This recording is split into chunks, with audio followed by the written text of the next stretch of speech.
Hey Josephine, so I really enjoyed your lesson about your little cheat step, and actually what it made me think of is what I tell all of the beginners when I'm teaching them basic Lindy Hop at our local scene.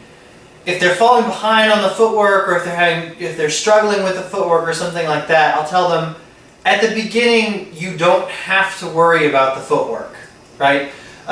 If you're having trouble with the footwork, go ahead and step through the movements and just fake it until you make it, kind of.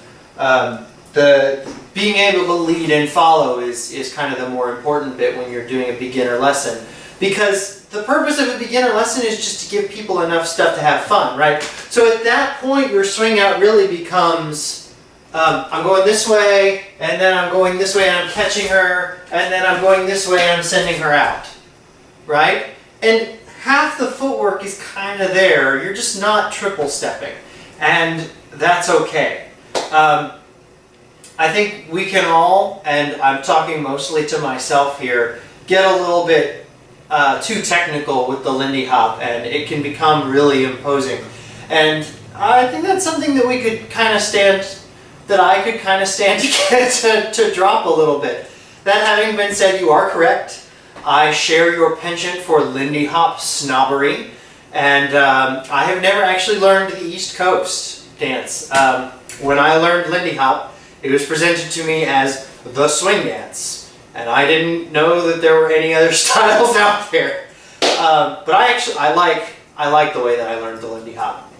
Now, building on that idea of a cheat step, I thought that I might kind of share some of my own cheat steps and share some of the best advice and the most freeing advice that I've ever gotten in terms of Lindy Hop. And that would be something that Andy Reid said in a lesson.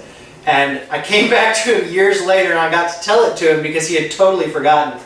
He said, you know those little sounds that you make in your head when you're doing a movement, right? Like, right?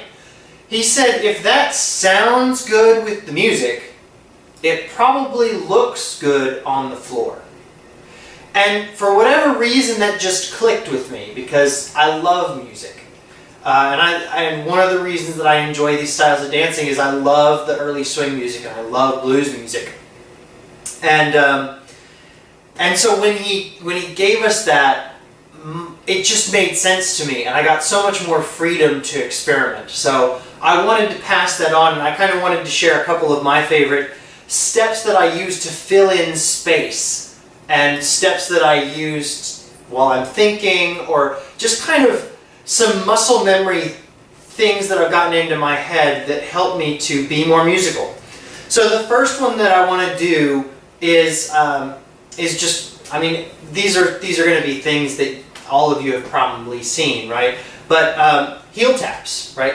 Tap, tap, tap, tap. And if you're with the music and you're keeping that pulse, it can be a very musical thing. It's also a lovely thing to add at the end of your swing out, especially if you're in 8-count music. I mean, you mentioned dancing 6-count to 8-count music.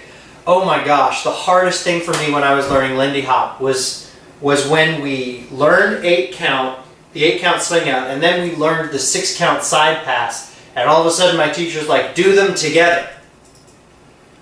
Little engineering me was freaking out, going, okay, if I want to do 6-count, I have to do 4 6-count moves to get back into the 8-count, because 24 is the lowest common multiple of 8 and 6. And so I was constantly trying to keep that in my head, and if I lost count, I was in a sweat immediately.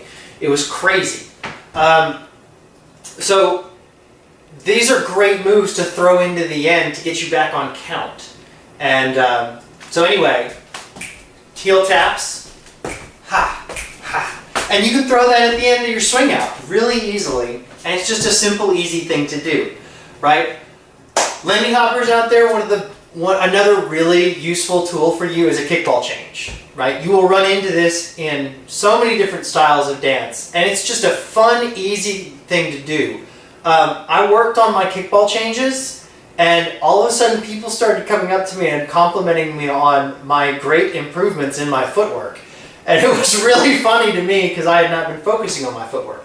right? A kickball change is very simply a kick out and then a step, step.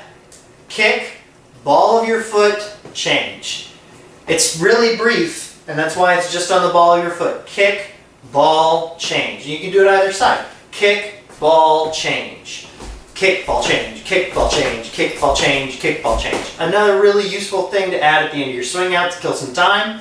Another really useful tool when you're trying to do something. Leads, especially if my follow is doing something cool out there and I just want to compliment her or give her some space, kickball changes. Really good.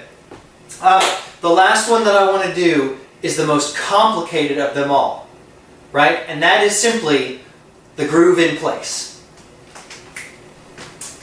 Keep the pulse, don't move your feet.